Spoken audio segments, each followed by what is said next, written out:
اللہ کے نبی نے فرمایا میری उम्मत में कुछ ऐसी औरतें भी होगी जो जहन्नम में जाएंगी, वो कपड़ा पहनने के बाद नंगी होंगी। आज बॉलीवुड की फिल्मों के जरिए, टीवी सीरियल के जरिए आज हमारी औरतों के दिमाग में भरा जा रहा है कि तुम आजाद हो जाओ। किस चीज से?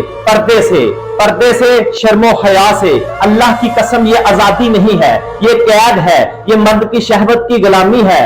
हवाई जहाज पर सफर कीजिए, फ्लाइट पर सफर कीजिए, एक औरत होती है जिसे एयर होस्टेस कहा जाता है, वो नवंबर और दिसंबर की सहज सर्दी के महीनों में भी मनी स्कर्ट पहनती है, हवाई जहाज में अपनी पूरी टांग को नंगा रखती है क्योंकि उसकी कंपनी का ऑर्डर है। वो ठठरते हुए और कांपते हुए भी सर्दी के मौसम में पूरा कपड़ा नहीं पहन सकती। क्यों?